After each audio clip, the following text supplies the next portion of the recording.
What's up, church? Happy Sunday. So glad you're tuning into Church at Home. I hope you had a great Easter last week. I hope somehow you still got some good food, maybe some good ham out of the deal. I know maybe it was a bummer that a lot of you didn't get to gather with family, but I did hear a lot of stories of families still getting together on Zoom. Our family had a little hangout time on Zoom. And so I hope wherever you were dialing in that even though we're distancing ourselves socially, still we're relationally engaging with one another. And on that note, like if you're watching this sermon today, you're taking notes, you should still be taking notes even though you're at home. Maybe you could post those notes. You could tag us, tag the church on social media, tag me on social media. I'd love to just see kind of what you're looking like while you're watching this, how you're watching it, the notes you're taking. It would all be great to see. It'd all be a great way for us to connect with each other on social media during this time. But for today, we're going to be wrapping up the I Am series. And so if you're paying attention, there are 7 I Am statements in the book of John. That's what we've been going through over this series. And we've skipped one. We skipped I Am the Good Shepherd. And it was actually intentional. It wasn't a mistake. It's not an accident. It's not like I forgot. I just actually feel like that's going to be the message that we come back to. When we first get back in the building, I want to preach how Jesus says, I am the good shepherd, and how that's not just who he says he is, that's who we are as a church. We are in pursuit of the good shepherd. That's what we want to build our life. He's who we want to build our life around. Who we want to be in pursuit of is the good shepherd who lays his life down for the sheep that he loves. So, man, be excited for that. I'm excited for that. That message has already stirred me up, and so I was like, I kind of want to just save it until we're all back in real life, in person. I think it's going to be awesome. So today we're going to wrap up this series talking about how Jesus says, I am the vine. And so if you have your Bible with you, go ahead and grab it. Go ahead and grab your phone. We're going to be in John chapter 15. I'm going to read the first 10 verses there. And I'm going to pray and we'll get right into it. So John 15, starting in verse 1, Jesus says, I am the true vine, and my Father is the vine dresser. Every branch in me that does not bear fruit, he takes away. And every branch that does bear fruit, he prunes, that it may bear more fruit. Already you are clean because of the word that I have spoken to you. Abide in me, and I in you. As the branch cannot bear fruit by itself, unless it abides in the vine. Neither can you unless you abide in me. I am the vine, and you are the branches. Whoever abides in me, and I in him, he is it that bears much fruit.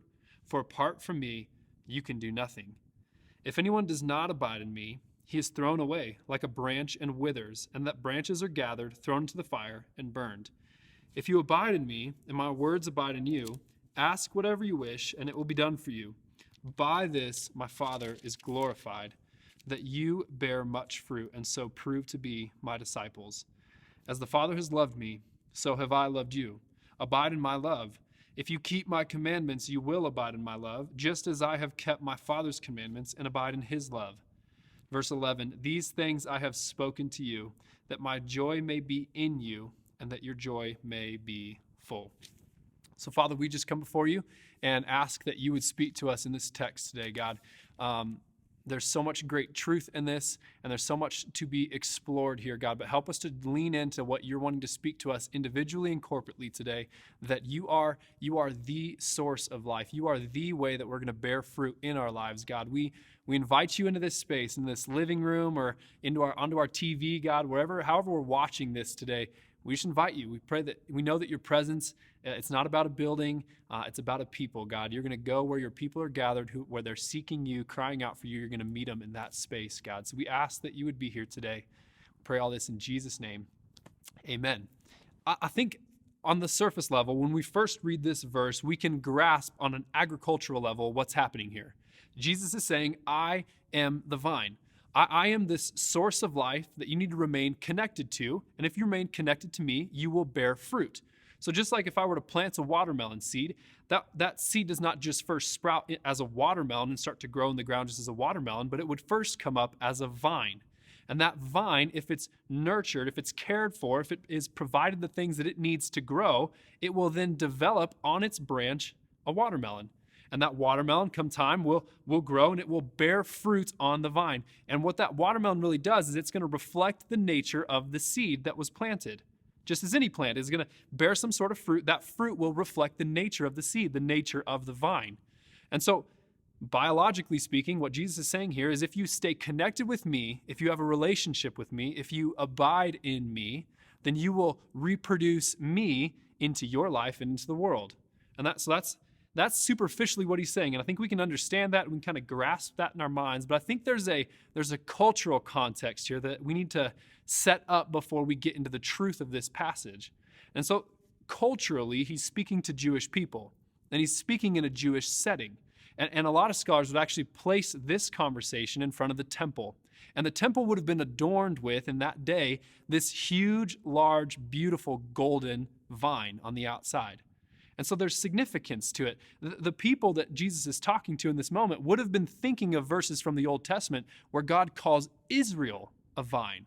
So Israel in the Old Testament in several places, we're going to look at a verse in Isaiah, but it happens in Psalm 80, it happens in Ezekiel, in Hosea, in Jeremiah, all speak to this idea of Israel being a vine. And so flip with me real quick to Isaiah chapter 5. Now I'm going to read the first few verses there. Isaiah is saying, "Let me sing for my beloved, my love song concerning his vineyard. My beloved had a vineyard, and on a very fertile hill. He dug it and cleared it of stones and planted it with choice vines. He built a watchtower in the midst of it, and he hewed out a wine vat in it, and he looked for it to yield grapes, but it yielded wild grapes. And now, O inhabitants of Jerusalem and men of Judah, judge between me and my vineyard. What more is there to do for my vineyard? What I have not done in it? When I looked for it to yield grapes, why did it yield wild grapes?" And so culturally, what the people are hearing is Jesus saying, "I am the true vine," is he's kind of painting this picture juxtaposed to who they knew themselves to be as a vine. Whereas a vine, God continually, repeatedly spoke to them as the fruitless vine, or this vine that bore wild grapes. And so what's he talking about there? What does this mean in Isaiah? Well, what Isaiah is saying is that God rescued his people out of Egypt. He planted them in this choice vineyard. There were rocks in the way, and the soil wasn't quite right, but he took the time to care for, to remove all the different inhabitants of the promised land, to remove these stones, to put shelter around them, to make sure he was planting the best vines. Circumstantially, he was putting everything that they needed in place so that they could thrive and they could grow.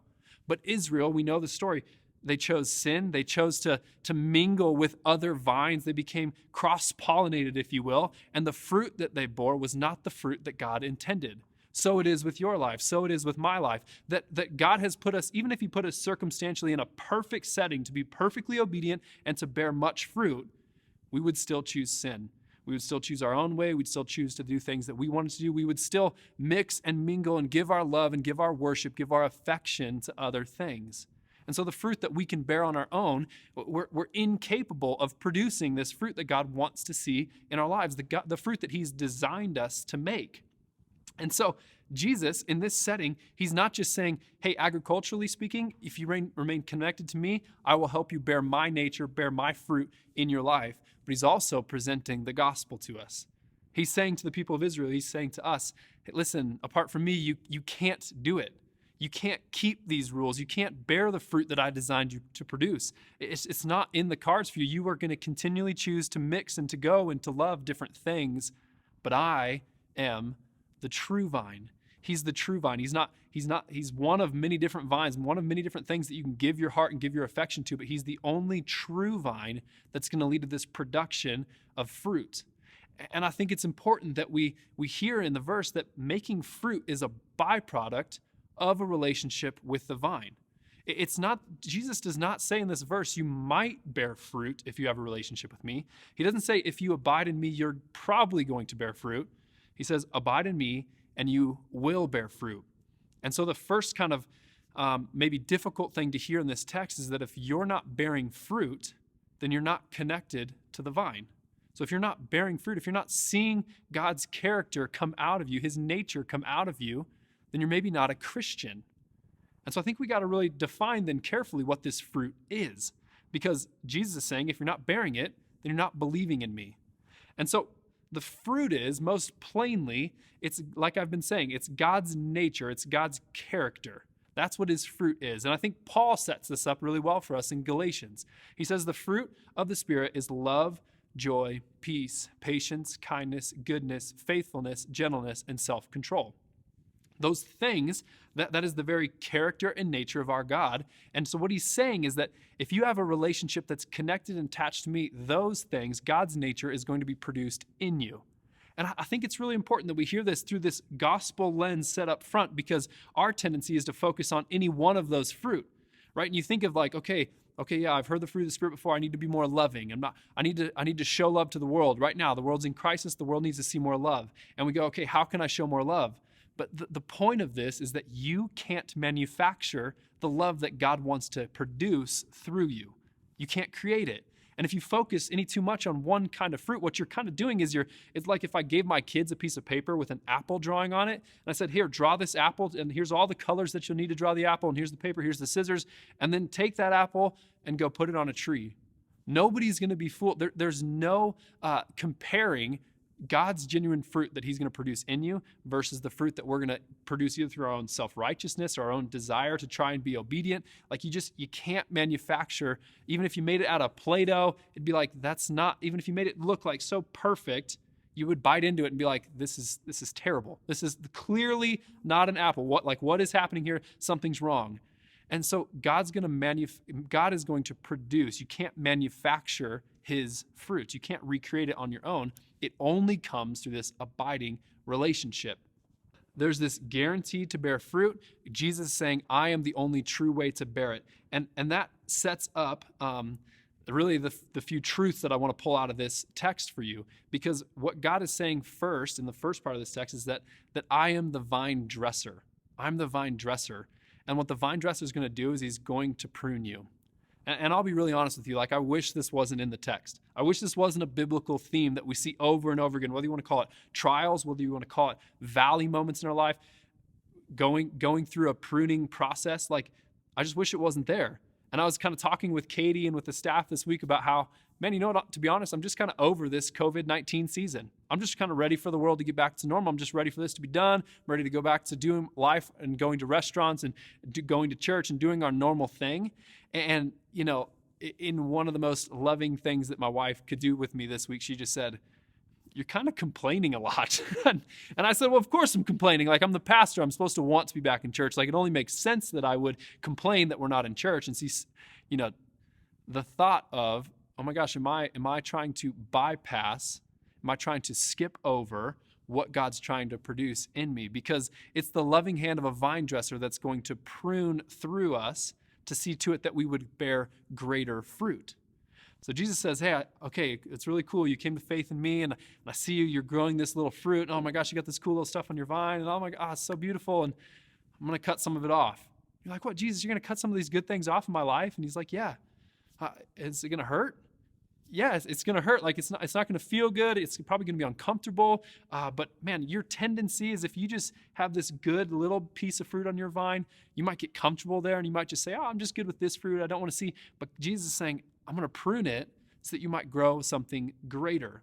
You see, Katie and I had this grapevine on our fence when we first bought our house. And this was 7 years ago. It's kind of small, didn't really produce a lot of fruit. And so the natural green thumb that I have, that thing has just grown. It's probably 20 feet long now, with vines going every which way. And in a couple months here, what we'll see is there will be clusters of grapes all over that thing. And I'm not even kidding you, there will be thousands of grapes on that grapevine. And it sounds awesome. And I get really excited, and I get maybe oh yeah, it's cool. Of course I grow great grapes. But then towards the end of the summer, when it's time to harvest them, they never grow really big. They're all super small. And if you eat one of them, they're super bitter. They don't taste good. And what I thought for the longest time was, obviously there's something wrong with the grapevine. Obviously it's just it's a bad grape plant or something. The homeowners before us, they must have just planted bad grapes. That's clearly the problem. But what I learned a couple years back is that actually some of the best vineyards in the world will take a grapevine, and in the early summer, they will prune back all but one cluster of fruit. They'll only leave one thing of grapes on there. They'll take off all the buds where the plant is trying to grow and expand, and they'll cut off all the pieces of fruit except for the best one. And the reason that the vine dresser would prune the plant is so that it makes the greatest possible fruit it can. And that's what Jesus is doing through us. And we can't try and bypass this product. We can't try and skip this part of the process where we go, okay, no, God, I find myself complaining and whining And in my mind, I can get myself thinking, okay, what's on the other side of this? What about when this season is over? What am I going to get back to? What are we going to do? What are we going to accomplish? And I feel this tendency to want to skip over what God's maybe trying to do in me right now, because the pruning process is difficult, it's hard, it doesn't feel good.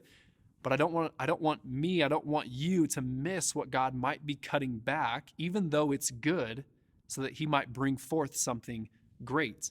That's what he's trying to do in us by pruning us. And what an honor and privilege it is to be pruned. I just need to remind us, like, if you're being pruned, that means that the loving hand of a vine dresser sees the greatness on the other side of the good fruit that you have right now. He sees a greater fruit in your life. And so he loves you enough to cut these things back, even though it might hurt a little bit, so that you might yield something better. And so just keep that in mind next time you're going through something hard. Maybe God's putting you through it. Maybe he's not. He's going to redeem all of it for his good, but don't skip. We need to embrace this process that's painful. We need to embrace the uncomfortable parts of our lives where God is pruning us and taking us somewhere better. So the first truth is that he's going to prune us. The second truth, in verse 4 and 5, Jesus really starts to hit how this is going to happen. So he says in verse 4, "Abide in me and I in you. As the branch cannot bear fruit by itself unless it abides in the vine, neither can you unless you abide in me. I am the vine, you are the branches. Whoever abides in me and I in him, he it is that bears much fruit. For apart from me, you can do nothing." And so we've already established this is God's fruit that he's trying to produce in us. It's his nature that he wants us to reflect to the world. What we're trying to do is we spend so much time thinking about how we can produce the fruit, but what Jesus says here is that all of our effort and all of our striving needs to go to abiding. That's our role in this process. You want to bear greater fruit? You need to hold on closer to Jesus. You need to abide in him more deeply. And so I couldn't think of a more valuable time to hear a message like this, because right now, the reality is that collectively we're all going through this same experience together. We're all kind of in this pandemic at the same moment. And it's kind of a unique season for a pastor, because every Sunday I get in here and I preach and we talk about and I'm talking to an audience of either people who are single or people who have families. Or I'm talking to people who have tons of resources or who are barely getting by. I'm talking to people who have tons of stuff on the schedule and they're overwhelmingly busy. And I have people who are lonely and they're bored and they don't have a lot of things going on. And so it's kind of in this unique space right now where even though circumstantially all those things still may be happening, but right now we're all going through this same collective experience together. And I just think it provides this unique chance for us. The schedule's already been blown up. Everything's already, even if you're still in essential work and you're still going to work every day, you're not having friends call you over for a barbecue this weekend. You're not going to the grocery store in the same way you used to. You can't go get a haircut like you used to. You're not doing dinner as often with other people as you maybe could. You're not even gathering with your family on Easter like you usually gather. So it all looks different. Your kids aren't playing sports. Your kids aren't going to school. The schedule, the bandwidth, it's all sort of cleared up for a moment. And I think it's an incredibly pivotal time that you rebuild your schedule based on your values, because values will ultimately drive what happens on your schedule, how you spend your time, how you spend your energy and effort, and how you spend your resources. Those things will all get kind of shaped and molded by ultimately what you value. You want to see what someone values? Just look at their bank account and see where their money goes. You want to see what someone values? Just look at what they're spending time on most of the day. Values will drive what goes on your calendar, what goes on your schedule, and where your money goes. And so when this all happened, it was 1 week, really, a lot of us all in the same spot where I found out my kids weren't going to be going to school anymore. So we're going to be schooling from home now, and realized I wasn't going to be going into the office like I used to. I was going to be working from home a lot. Our gym closed, so that routine was gone. We weren't going to be going out to exercise. And so in a week, all this stuff changed. And those first few days, weren't really pretty. I don't know how they looked in your house, but they weren't really pretty in my house. There was no structure to our day. We all kind of just did whatever we wanted to do. I spent a lot more time by my refrigerator than I would probably like to admit. It just was am I hungry? No, I don't think I'm hungry. I'm just bored. I'm just here. What else is there to do but eat, And my kids weren't really being effective in what they were doing. After a few days, it just didn't feel good. The wheels were coming off. Haven has this newfound passion for art and for coloring. Only paper is not her preferred medium right now. So she's just coloring on the couches and the walls and everywhere. And our house is falling apart. It's a mess. And we just sort of had to stop and go, okay, we need some structure. Like we need to put something to these days. And so what we did first was we said, okay, listen, as a family, we're going to have these 5 values. We love God. We love each other. We stay clean, we are healthy, and we have fun. And so we said the top 2, those are cemented in. The bottom 3, you can put them in any order you want, but we just said these are our values. And now everything that we're doing as a family kind of gets filtered down through those 5 values. How are they helping us love God? Am I doing these things while we're loving each other? Are we having fun throughout our day? Are we getting some sort of exercise in? Are we staying healthy? Are you kids, like, hey, kids, are you keeping clean? Even right now, they're going to watch this on Sunday with us on a couch. Like, how's your room look right now? How did you put things back after you're done playing with them? And so the values have framed up what we do as a family. And I bring that up because I just like, whether it's in this season or the next season that we all end up going through as a world, you can either choose to drive your life in a certain way, be supported and kind of shaped and molded and put into parameters by your values, or you can just kind of let everything happen by default. You will either intentionally choose and drive your money somewhere, or you will just naturally spend based on whatever season you go into.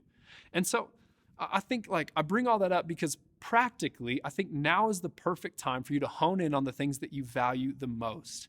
And what Jesus is saying is one of your primary values in life should be nourishing and building up things in your life that draw you closer to me. And you should be trying to get away from and not spend too much time on the things that aren't edifying or aren't building you up towards me. Like that's our role. When we stay connected with Jesus, we bear much fruit. And if we disconnect from him, we're going to be fraying that connection to the vine, and the nutrients, the lifeblood isn't going to flow to us as it should. And we're not going to bear the fruit that he designed us to bear.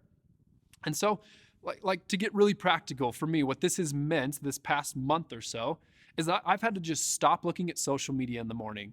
So the first thing that I do when I wake up is I usually will check Facebook, check Instagram. I'll spend a few minutes looking at different things, catching up on friends' lives.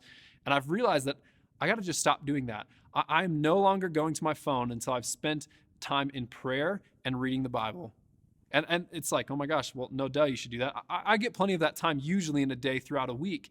But right now, it's so pivotal that I get that first attention in the morning. I give that to the Word. Otherwise, what I find myself doing is I pull up Facebook and I usually get caught up in a little bit of comparison and maybe I start thinking like, oh, well, at least I'm not as bad as this person here. At least my life's doing a little bit better than this person's life, and it can kind of puff me up in this self-righteous way.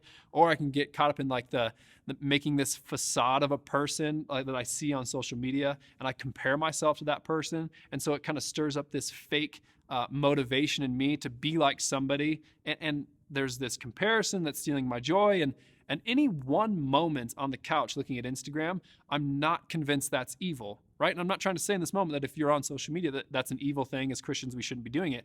I've just noticed in my life that over a season, if I give too much attention to those things, it creates a drift in me, and I'm not drifting towards where I want to be. Where I want to be is I want to remain connected. I want to remain abiding with Christ. But the more I give time to this, the more I find myself drifting in a different way. So another one is financially. Like I'm in this habit of we tithe as soon as I get paid the first time in the month. So the first time I get paid in the month, I tithe for the rest of the month. And the reason for that is it's not because I'm so awesome and I tithe so early. Look at me, pay attention to what I do. Actually, the reason is because if I don't do it first thing in the month, well then I start seeing all these shoes on GOAT, and my wife starts seeing all these dresses on Vici, and we start seeing all these sales that are going on right now because everything's on sale right now. It's easy to just fall into. And we reach the end of the month, and then it becomes more about how am I going to spend money on things that I want rather than how am I going to direct money to that which I worship. And so it's just this heart pull for me. I've just decided, hey, I'm going to put these practices, I'm going to put these things in my life so that I might nourish my relationship with God, so I might continue to be connected to him rather than drift. The other one would maybe be prayer and fasting. I don't know if you've ever tried fasting before. I think now it's maybe a tough time to try fasting because you're at home and you're in front of your fridge a lot, but I think it's a pivotal time to try fasting if you've never done it before. And if you are a person who fasts, be in a routine. I spend at least 1 or 2 days a month going without food or social media or both. And what I do in that time is I don't just not eat. I don't just not spend time looking at social media, but what I do is I starve that temptation of my flesh to spend time just doing the things that I want to do, or doing the things that feel good, doing the things that I want to do. And I redirect that time to saying, okay, I'm going to encourage and I'm going to stir up my affection and my love for Jesus by spending time in his word, spending time in prayer, spending time in worship to him. And so in all those practices, again, what I'm doing is I'm not putting all my effort towards producing some sort of fruit in my life. I'm not trying to sit here and go, okay, how can I be more like Jesus today? I'm saying, how can I be more with him today? And that witness is going to create a fruit in me. And so Tiger King is going on right now. And it's all all the kind of rage, if you just look online for a little bit, is this show called Tiger King. And I haven't watched it. And I'm not judging you if you've watched it, but what I know about my heart is that as I look at that show and I hear about that show, I go, man, you know what? I am susceptible to get totally bought, like just hook, line, and sinker sold into shows that are just kind of dumb, kind of strange, kind of funny, and you just kind of watch them for like this mindless entertainment. Like it's sort of just like I can latch onto that quick. And so I'm just going, I'm not even going to go there. I'm not even going to incite that side of me, because I want to stay in a certain way. I'm going to choose now to remain connected. I'm going to choose now not to drift. I'm not going to let things just happen by default or by accident. I'm going to steer and I'm going to go towards this abiding relationship with Jesus. That's our role. Our role is not to just stir up and manufacture these things. Our role is to remain connected. So I think what keeps us from remaining connected, if I could just kind of sit on this point for another minute, is that we often don't embrace the holiness that God has given to us, and we instead like to poke holes in the holiness we know we don't have. So there's two kinds of holiness. There's positional holiness, and there's behavioral holiness. And so you just got to hear this as a believer, because I know what the tug is on your heart is you hear this and you go you hear verse 10. If we could read verse 10 again, it says, if you keep my commandments, you will abide in my love. And we read that and we go, well, there's my problem. If I just keep God's commandments, then I will abide in him. And we highlight the behavior. We spotlight in our minds the things that we've done wrong, because we don't accept our positional holiness the way we should, and we focus too much on our behavioral holiness, inhibiting us from encountering God. Here's what I mean. Positional holiness. I'm just reminding you of this. God has declared you holy. If you've put your faith, your trust in Jesus, positionally, the way you stand before him, the way we now get to approach him, is with the righteousness that Christ had on himself. So Christ, who lived this perfectly holy, blemish-free, spotless, sinless life, that is the lens at which now God sees you.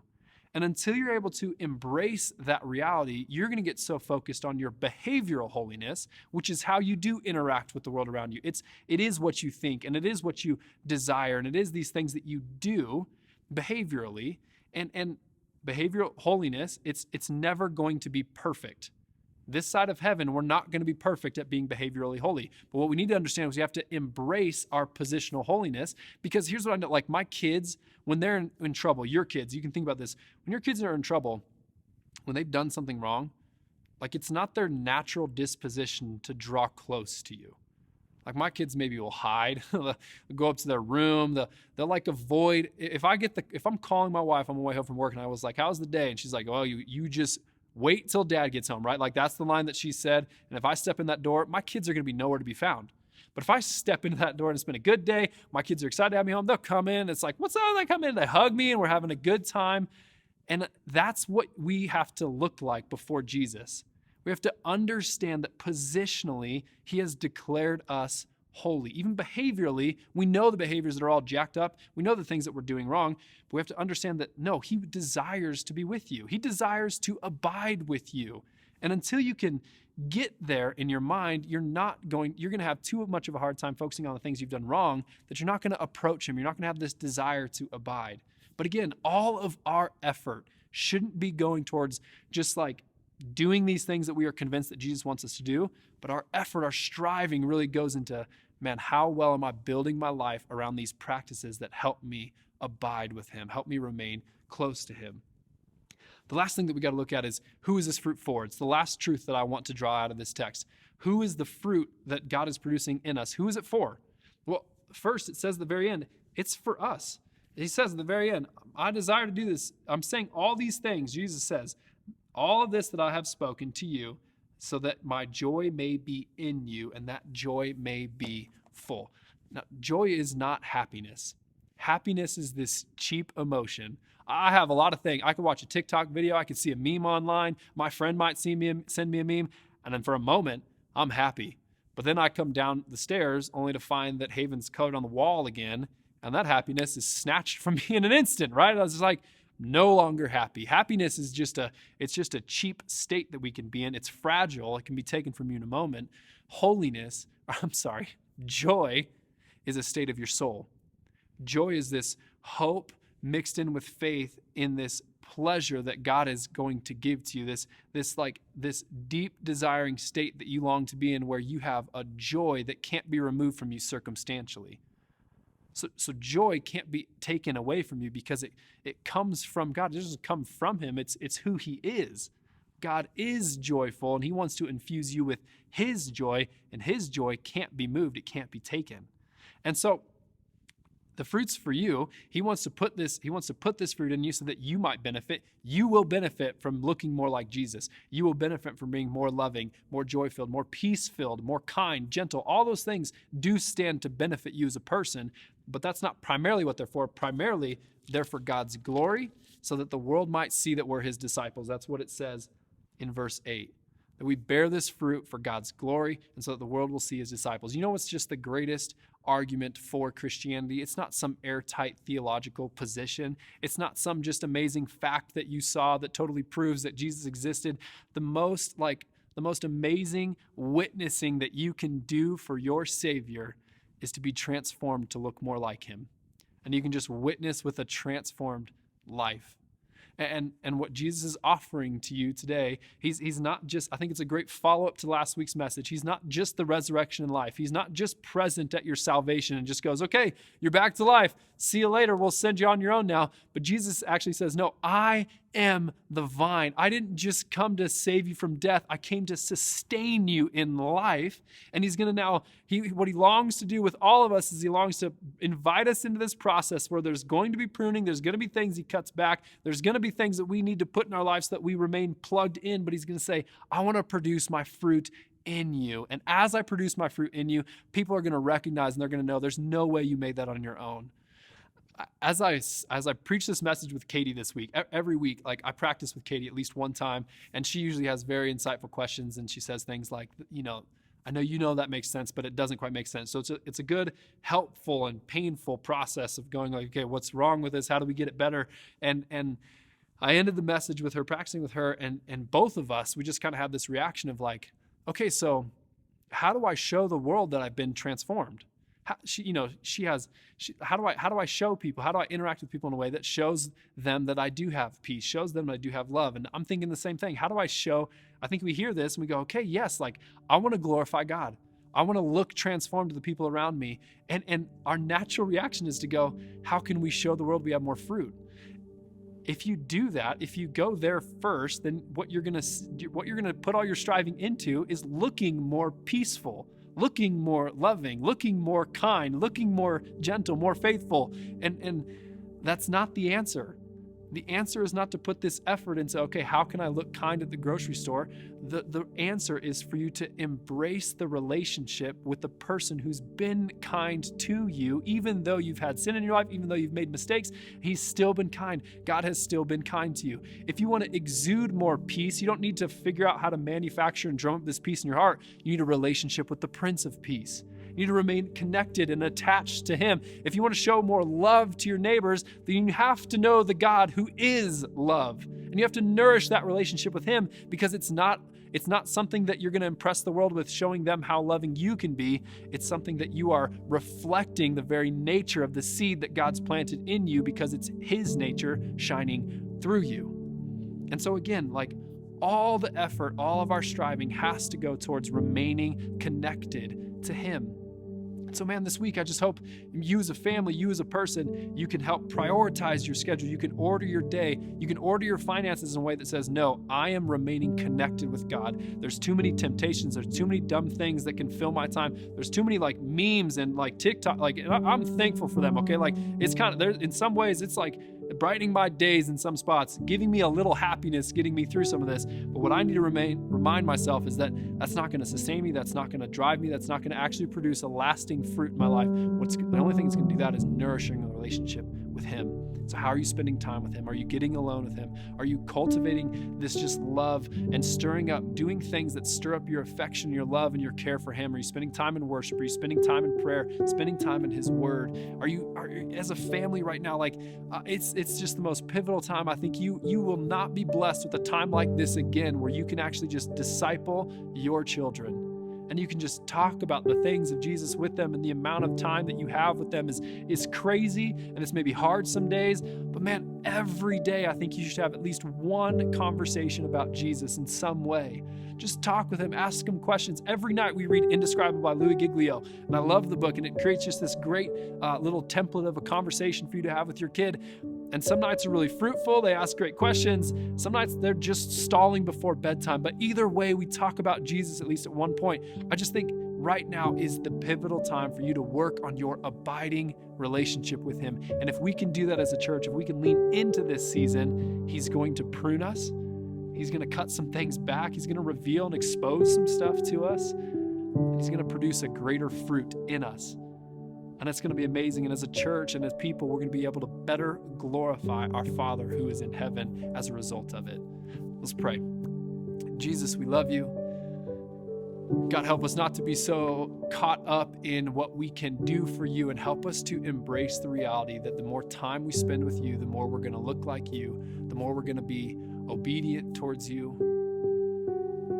God, help us not to be so caught up in manufacturing what we think you want us to look like, and help us just rest in the fact that you've called us, you've chosen us, and as loved sons and daughters, would we just step towards you? Would we just walk towards you? Would we just embrace you? Would we spend time thinking about you? Would we read your word and stir up our affection and our emotions and our love for you, Jesus? Help us this week grow closer to you. Help us abide. Help us stay close. It's in your name we pray. Amen.